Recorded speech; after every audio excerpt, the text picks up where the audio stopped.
आज की इस वीडियो में मैं आपको बताने वाला हूँ एसिड प्रॉपर्टीज़ के बारे में। ठीक है, एसिड प्रॉपर्टीज़ एक डाटाबेस मैनेजमेंट की बहुत ही इंपॉर्टेंट टॉपिक्स है और ये आपके एग्ज़ाम पॉइंट से भी इम्पोर्टेंट है। ठीक है, और ये आपके इंटरव्यू पॉइंट से भी इम्पोर्टेंट है। तो एग्ज़ाम में तो आता ही आता है और मोस्टली इंटरव्यू में आपको ये क्वेश्चन पूछा जाता है कि एसिड प्रॉपर्टीज़ क्या है, आप इसे कैसे एक्सप्लेन कर पाओगे और ये क्या है प्रॉपर्टीज़। ये प्रॉपर्टी जो है जनरली ये आपकी ट्रांजेक्शन प्रोसेसिंग के लिए है। तो जब भी कोई भी ट्रांजेक्शन होता है तो उसका रिकॉर्ड रखना पड़ता है। उसी के लिए डाटाबेस मैनेजमेंट जो है वो रिकॉर्ड रखता है। तो ट्रांजेक्शन की जो रिकॉर्ड होती है वो अलग तरह से होती है। तो उसमें क्या होता है कि ट्रांजेक्शन जब भी कभी आप पैसे ट्रांसफ़र करते हो एक जगह से दूसरी जगह, या फिर आप पैसे निकालते हो या किसी भी फंड से आप फंड ट्रांसफ़र करते हो। ठीक है, यहाँ पे बोल सकते हो आप फंड ट्रांसफ़र, या फिर आप इसको बोल सकते हो मनी ट्रांसफ़र। जब भी आप करते हो तो ये जो फॉलो करता है ये आपके एसिड प्रॉपर्टीज़ को फॉलो करता है। तो ये एसिड प्रॉपर्टीज़ क्या होती है इसका हम लोग डिटेल में डिस्कस करेंगे। तो चलिए वीडियो को स्टार्ट करते हैं और आपको बताते हैं एसिड प्रॉपर्टीज़ के बारे में।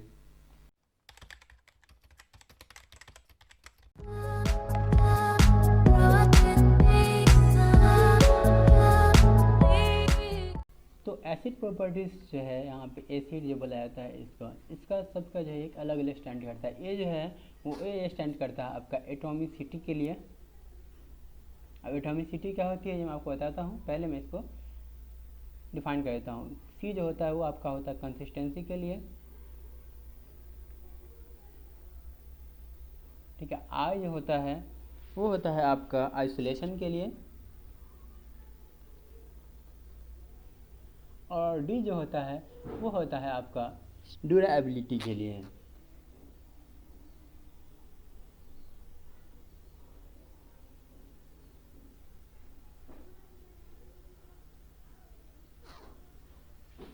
तो इस सारे को मैं डिफाइन कर देता हूँ। तो एटॉमिसिटी का मतलब क्या हुआ,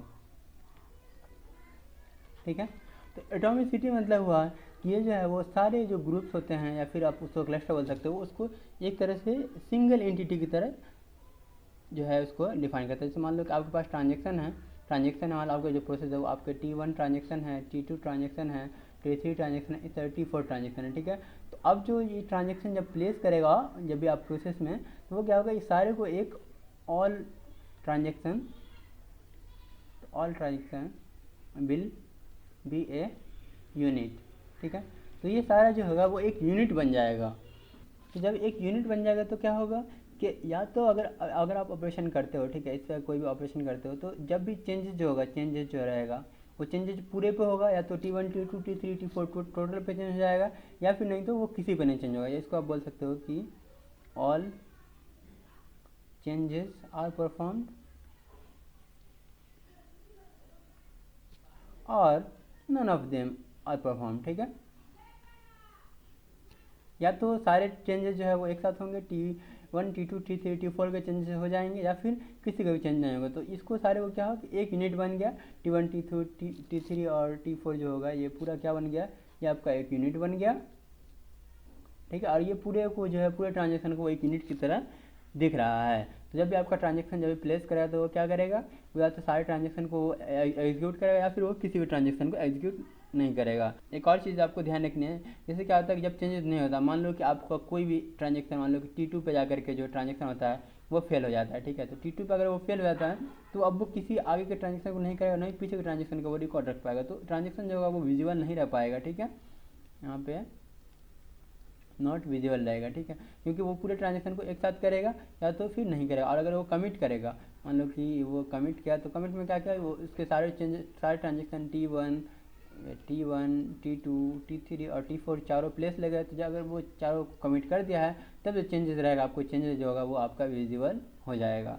तो एटॉमिसिटी समझिए कि एटॉमिसिटी में क्या होता है कि जितने भी ट्रांजेक्शन होते हैं वो सारे को एक यूनिट में बताया जाता है, एक यूनिट में समझाया जाता है। अगर वो चेंज होता है तो वो सारे यूनिट पे चेंज होगा, अगर वो चेंज नहीं होता है तो सारे यूनिट पे चेंज वो नहीं होगा। ठीक है, तो इसको आप ऐसे डिफिनेशन, एज ए डिफिनेशन आपको लिखना है, ऑल चेंजेस टू डाटा। आप इसे लिख सकते हो, अगर एग्जाम्स में आ जाए तो आप इसे लिख सकते हो, और अगर इंटरव्यू में आ जाए तो आप उसको समझा भी सकते हो, समझा तो मैंने दिया ऑलरेडी। और आपको एग्जाम में आएगा तो आप डिफरेंस लिख सकते हो, all changes to data are performed as if they are single operation।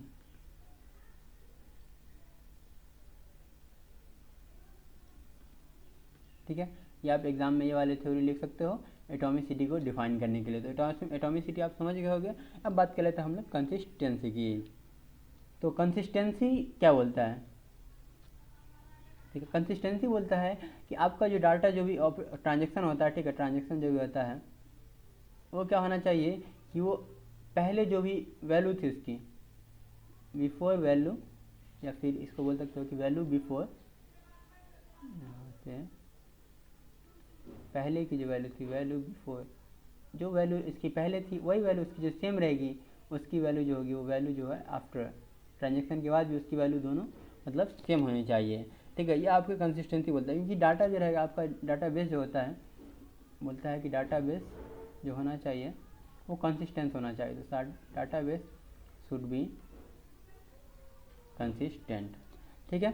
तो डाटाबेस आपका कंसिस्टेंट होना चाहिए। तो इसका एग्जांपल्स के लिए मैं आपको एग्जांपल समझाता हूँ कि मान लो आपके दो फ्रेंड हैं, ठीक है। आपका एक फ्रेंड मान लो कि आपका राम है, इसको हम लोग और से डिनोट करते हैं, और एक फ्रेंड जो है वो है आपका श्याम, ठीक है, इसको मान लेते हैं एस। अब देखो राम के अकाउंट में अभी जो है, राम के अकाउंट में मान लो अकाउंट में इसके 5,000 रुपये है, ठीक है। वेट ये ज़्यादा हो गया, 5,000 लिख देता हूँ यहाँ पे, 5,000 रुपया है। और श्याम के अकाउंट में मान लो कि 10,000 रुपया है, ठीक है, 10,000 रुपया है। अब राम अगर जो है अकाउंट से श्याम को कुछ पैसे देता है तो फिर जो ट्रांजेक्शन के बाद की जो ऑपरेशन होगा वो मतलब सेम है। इसका मैं एग्जांपल यहाँ पे समझा देता हूँ। मान लो कि ये राम का है, राम का और से डिनोट कर रहे हैं और श्याम का एस से डिनोट कर रहे हैं। तो राम जो है वो पैसे लेगा किससे, श्याम से। तो राम के अकाउंट से पैसे मतलब मान लो कि 1,000 वो पैसा देता है, ठीक है, 1,000 पैसा। आप मान लो कि 1,000 पैसा जो राम जो है वो श्याम को दे रहा है, ठीक है। तो क्या होगा, पहले राम का पैसा जो है वो रीड करेगा, ट्रांजेक्शन कैसे प्लेस होगा मैं बता रहा हूँ आपको। तो राम का पैसा पहले रीड करेगा, तो राम का पैसा अभी कितना 5,000। फिर राम का पैसा क्या हो जाएगा, जब वो 100 उसको मतलब 1,000 दे देगा तो क्या हो जाएगा, इसका पैसा घट जाएगा। तो इसका हो जाएगा 5,000 माइनस 1,000, या फिर आप इसको बोल सकते हो कि राम माइनस 1,000, ठीक है। और इसका से ये राम के अकाउंट को अपडेट कर देगा तो राइट और हो जाएगा। और यहाँ पे श्याम के अकाउंट में क्या होगा, श्याम के अकाउंट का हो जाएगा रीड एस, है ना। और जो है से श्याम के अकाउंट में क्या होगा, 1,000 बढ़ जाएगा तो यहाँ पे आर की जगह एस लिखना पड़ेगा यहाँ पे। तो एक श्याम का जो अकाउंट होगा वो क्या हो जाएगा एस प्लस 1,000, ठीक है। और फिर यहाँ पे राइट जो हो जाएगा वो हो जाएगा आपका श्याम। अब देखो जब रीड करेगा, जब 1,000 कम हो गया तो राम के अकाउंट में अभी कितना बैलेंस हुआ, नाउ जो है, नाउ अगर पूछा जाए राम का बैलेंस, राम का बैलेंस क्या हो, 1,000 घट जाएगा तो 5,000 में से 1,000 घट गया तो कितना हो जाएगा 4,000। और यहाँ पे आपके श्याम के अकाउंट में देखो, श्याम के अकाउंट में क्या हो गया, श्याम के अकाउंट में जो बचा जो क्या हो गया वो 1,000 प्लस हो गया। तो पहले 10,000 था, प्लस 1 हो गया तो 11,000। तो श्याम के अकाउंट में अभी 11,000 है और राम के अकाउंट में 4,000 है। अब देखो पहले इसकी वैल्यू कितनी थी, राम और श्याम दोनों का कॉस्ट की वैल्यू कितनी थी, बिफोर जो है राम और श्याम दोनों की वैल्यू कितनी थी 5,000 प्लस 10,000, तो ये था आपका 15,000, ठीक है। और अभी देखो आफ्टर क्या हो गया, आफ्टर क्या हो गया, राम के अकाउंट में बच गया 4,000 रुपीज़ और श्याम के अकाउंट में हो गए 16,000 रुपीज़, ठीक है, 11,000। तो 11 और 4 कितना हो जाएगा 15,000। तो देखो वैल्यू जो है वो दोनों की सेम है या नहीं है, यही बोलता है कंसिस्टेंसी की। वैल्यू जो होगी वो हमेशा मेंटेन रहेगी, चाहे वो अकाउंट ट्रांजेक्शन से पहले की जितनी वैल्यू रहेगी वही ट्रांजेक्शन के बाद की वैल्यू होनी चाहिए, यही आपको बोल रहा है कंसिस्टेंसी। तो आप कंसिस्टेंसी के बारे में समझिएगा कि ट्रांजेक्शन जो होना चाहिए वो कंसिस्टेंट होना चाहिए। तो जो भी वैल्यू है जो वो क्या होगी कि वो आपकी सेम रहेगी ट्रांजेक्शन के बाद भी और ट्रांजेक्शन के पहले भी। तो जो है ट्रांजेक्शन जैसे स्टार्ट होता है उस टाइम पे जो वैल्यू रहेगी और ट्रांजेक्शन एंड होता है उस टाइम पे जो वैल्यू रहेगी, दोनों वैल्यू सेम रहेगी। इसलिए बोलता है कि डाटा जो होना चाहिए, डाटा जो होना चाहिए वो क्या होना चाहिए, वो कंसिस्टेंस होना चाहिए। तो इसका भी डिफिनेशन आप देख सकते हैं, मैं आपको डिफिनेशन लिखा देता हूँ। तो कंसिस्टेंसी का डिफिनेशन हो जाएगा कि डाटा इज कंसिस्टेंट, ठीक है, डाटा जो रहेगा वो कंसिस्टेंट रहेगा, data is in consistent state when a transaction starts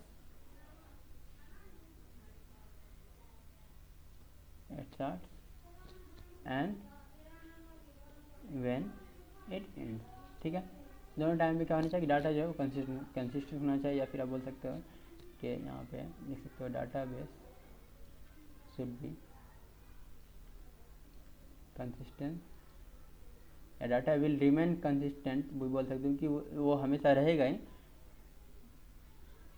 before and after the transaction. ठीक है, तो कंसिस्टेंसी में क्या होगा, कंसिस्टेंसी में आप समझ गए कि डाटाबेस की जो वैल्यू होनी चाहिए वो हमेशा सेम रहनी चाहिए, चाहे वो ट्रांजेक्शन के पहले हो चाहे वो ट्रांजेक्शन के बाद हो, इसकी वैल्यू जो रहेगी वो हमेशा सेम रहेगी। तो कंसिस्टेंसी आपका क्लियर हो गया होगा। अब बात कर लेते हैं आइसोलेशन की। तो आइसोलेशन क्या होता है, आइसोलेशन बोलता है कि जो ट्रांजेक्शन जब भी कोई भी एग्जीक्यूट करेगा, ठीक है, तो एक दूसरे से इनविजिबल होता है। यहाँ पे मैं इसको लिख देता हूँ कि ट्रांजेक्शन होगा, ट्रांजेक्शन occur independently, ठीक है,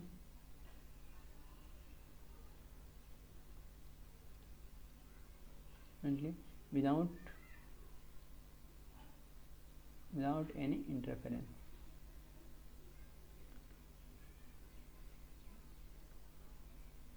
तो जो भी ट्रांजेक्शन, जैसे ट्रांजेक्शन मान लो कि आपका ट्रांजेक्शन टी में T1 है और T2 है और T3 है, तो T1 अगर एग्जीक्यूट कर रहा है तो T2 को कुछ नहीं पता चलेगा जब तक कि नहीं कि वो कमिट हो जाता है। अगर कमिट हो जाता है, चेंजेस हो जाते हैं डाटाबेस में, फिर वो T2 को पता चल सकता है, पर उससे पहले जो भी प्रोसेस होते रहते हैं वो क्या होते रहते हैं, वो इंडिपेंडेंटली होते रहते हैं। इससे क्या होता है कि एक टाइम पे, ठीक है, साइमल्टेनियसली, ठीक है, प्रोसेस जो होता है वो रन होता रहता है, ठीक है, ट्रांजेक्शन होते रहते हैं, क्योंकि वो सारे इंडिपेंडेंट होता है। तो एक टाइम पे T1 भी होता रहता है, T2 भी होता रहता है और T3 भी होता रहता है। और इस तरह से जैसे मतलब कि ये तो रन करता है एक साइमल्टेनियसली, तो ऐसा लगता है कि जैसे ये एक सीरियल वाइज में हुआ है, पर ऐसा नहीं होता, वो साइमल्टेनियसली ही होता है। तो जब वो ट्रांजेक्शन होता रहता है तो लगता है, देखने अपेयर हो जाता है कि वो सीरियल के हिसाब से वो चल रहा है, पर ये ऐसा नहीं होता। कभी कभी क्या होता है कि वो ट्रांजेक्शन जो होता है वो कंटिन्यू बैकग्राउंड में चलता रहता है। तो एक साथ जो एक से ज़्यादा ट्रांजेक्शन रन हो सकते हैं, क्योंकि ये जो होते हैं एक दूसरे के स्टेट के बारे में पता नहीं चलता है, और जो एग्जीक्यूट होता रहता है वो इंडिपेंडेंटली एग्जीक्यूट होता रहता है। जो भी मतलब बीच का जो प्रोसेस होता है, ठीक है, जब भी कोई भी चीज़ एग्जीक्यूट, जो भी ट्रांजेक्शन एग्जीक्यूट होता है तो वो क्या होता है, वो एक दूसरे से इनविजिबल होता है। इसका एग्जाम्पल आपको मैं एग्जाम्पल में समझा देता हूँ, जैसे नॉमरिकल में समझाने के लिए मैं आपको बता देता हूँ कि देखो, मान लो कि आपके पास कोई ट्रांजेक्शन है, ठीक है, यहाँ पे मैं आपको स्क्रीन को क्लियर कर देता हूँ और फिर मैं आपको समझा देता हूँ। तो मान लो कि आपके पास ट्रांजेक्शन है पहले, ठीक है, यहाँ पे T1 है या फिर T है, ठीक है, ट्रांजेक्शन, और जो बाद के ट्रांजेक्शन है वो है आपका T डैश। ठीक, अब देखो, अब मान लो राम के अकाउंट में अभी क्या है, अभी राम के अकाउंट में 5000 रुपीज़ थे, और राम के अकाउंट में जो है वो हम क्या करते हैं, हम एक 1000 रुपीज़ जो है वो प्लस कर देते हैं, ठीक है, और फिर राम का जो अकाउंट होता है वो हम अपडेट कर देते हैं, और फिर यहीं पे जो ट्रांजेक्शन प्लेस लेगा, ठीक है, फिर यहाँ पे श्याम का प्लेस ले रहा है, तो यहाँ पे श्याम का ले लेते हैं। मान लो कि श्याम का जो है अकाउंट, वो भी अकाउंट यहाँ पे चेंज हो रहा है, और श्याम के अकाउंट से मतलब 5000 डिजेक्शन हो जाते हैं, ठीक है। ऐसे नॉर्मली मतलब रैंडम ले रहा हूँ मैं, अब यहाँ पे आपको लॉजिक को उतना ज़्यादा दिखना नहीं है, ठीक है। और यहाँ पे टी सेकंड में जो है, टी सेकंड में ट्रांजेक्शन हो जाता है, तो यहाँ पे मान लो कि यहाँ पे राम का अकाउंट को रीड करता है और श्याम का अकाउंट को रीड करता है, ठीक है, और फिर जो है वो दोनों का वैल्यू को अगर देखता है कि वैल्यू कितना, तो वैल्यू का हो जाएगा राम का अकाउंट प्लस श्याम का अकाउंट, और फिर ये वैल्यू को चेंज कर देता है, ठीक है। अब देखो यहाँ पे अगर मान लो कि ट्रांजेक्शन जो है वो यहाँ तक एग्जीक्यूट कर चुका है, ठीक है, मान लो कि ये जो दूसरा ट्रांजेक्शन इफ़, या फिर इफ़ नहीं, यहाँ पे लिख दो कि वेन, ठीक है, when T dash starts T1 takes place till read S, ठीक है। आपको बता दे रहा हूँ, यहाँ तक जो है, यहाँ तक ट्रांजेक्शन मान लेते हैं, एज्यूम कर लेते हैं कि यहाँ तक ट्रांजेक्शन हो चुका है जब हमारा दूसरा प्रोसेस स्टार्ट होता है, ठीक है, और यहाँ पे पूरा ट्रांजेक्शन नहीं हुआ। तो अब क्या होगा, अब देखो क्योंकि ये इंडिपेंडेंट है तो यहाँ पे वैल्यू इसकी चेंज हो रही है, पर अगर मैं यहाँ पे कैलकुलेट कर रहा हूँ वैल्यू, तो ये एस की वैल्यू अपडेट नहीं होगी। पर वेट, यहाँ पे हाँ, यहाँ पे रीड आर मैंने नहीं लिखा है, तो रीड आर मैं यहाँ पे लिख देता हूँ आपके लिए, तो ताकि कोई दिक्कत नहीं हो समझने में। देखो यहाँ पे क्या है, यहाँ पे आर की वैल्यू अपडेट हो चुकी है यहाँ पे, ठीक है, पर एस की वैल्यू जो है वो अभी अपडेट नहीं हुई है। आर की वैल्यू जो है यहाँ पे अपडेट हो जाएगी और एस की वैल्यू नहीं होगी। तो अगर मैं यहाँ पे वैल्यू को कैलकुलेट करूँगा, ठीक है, तो वैल्यू जो कैलकुलेट करोगे यहाँ पे टोटल वैल्यू कैलकुलेट करने के लिए यहाँ पे लिख देता हूँ मैं। तो टोटल वैल्यू जो है वो बिफोर यहाँ पे बिफोर एग्जीक्यूशन कितना होना चाहिए ऐसे टोटल वैल्यू होना चाहिए राम प्लस श्याम। तो राम के अकाउंट में है 5000 प्लस श्याम के अकाउंट में है 10000, ठीक है, तो होना चाहिए 15000।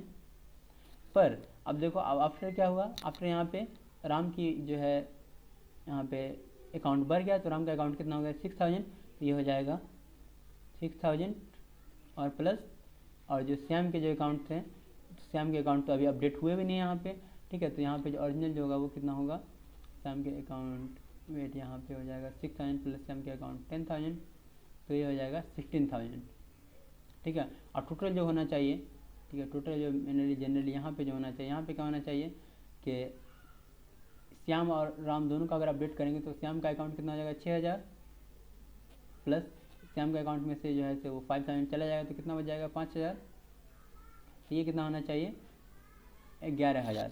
अब देखो इस तीनों डाटा में आपको डिफरेंस दिख रहा हो, यहाँ पे देखो यहाँ से 1000 का लॉस हो रहा है और यहाँ से आपको 5000 का लॉस हो रहा है, तो ये सब डाटा कहाँ जा रहे हैं, ठीक है।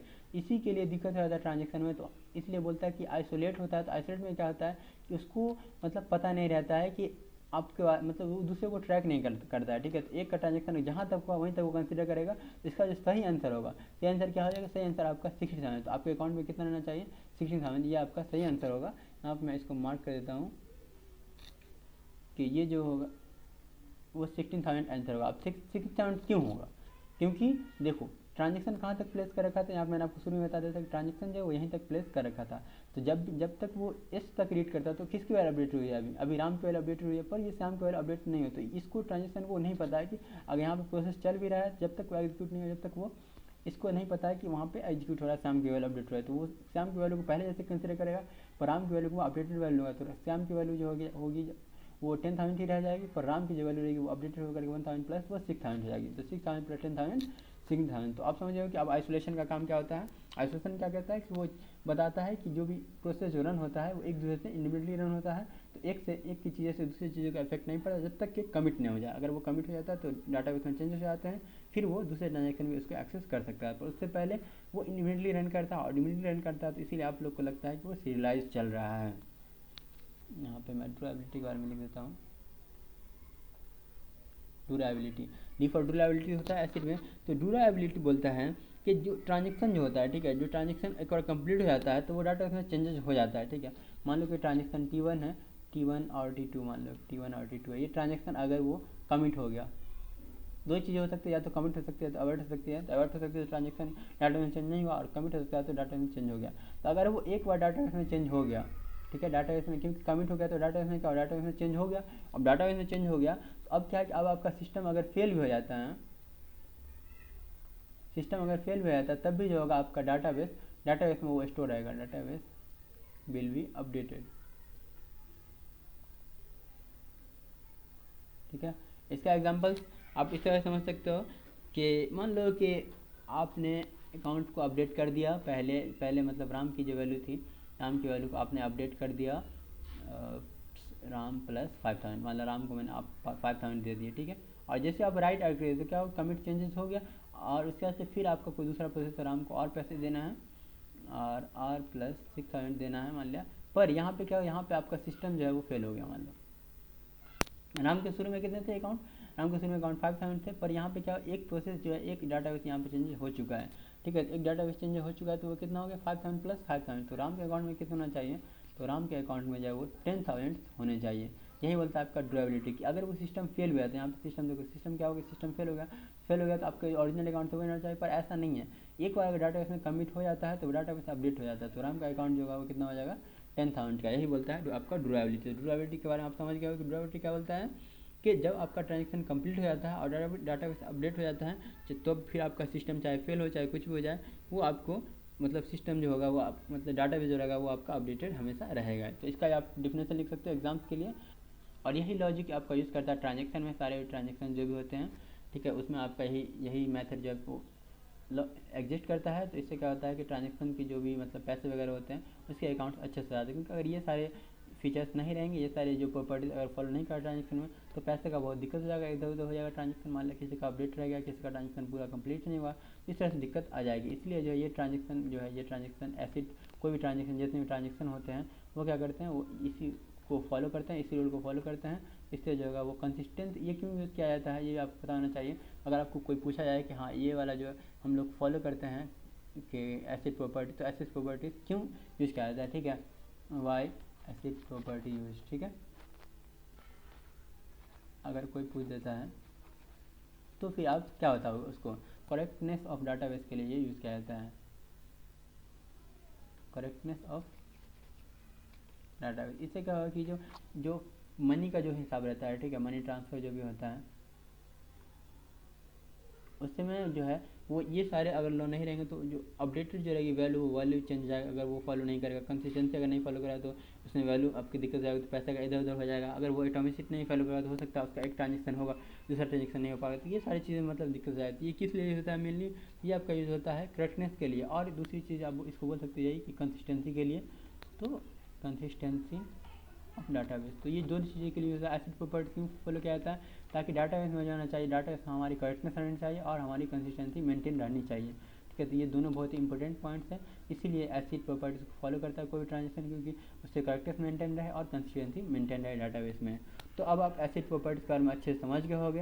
अब आपको कोई भी डाउट नहीं रहा होगा एसिड प्रॉपर्टी से कि एटोमिसिटी क्या होती है, या फिर कंसिस्टेंसी क्या होती है, आइसोलेशन क्या होता है, और आपका ड्यूरेबिलिटी क्या होता है। तो सारे डाउट्स क्लियर हो गए होंगे। अगर आपको अभी भी कोई डाउट है तो आप कमेंट कर सकते हैं। अगर आपने अभी तक चैनल को सब्सक्राइब नहीं किया तो चैनल को सब्सक्राइब कर लें, साथ साथ बेल आइकन की दबाएं ताकि कोई भी नई वीडियो डालूँ आपके लिए तो आपको सबसे पहले मिले।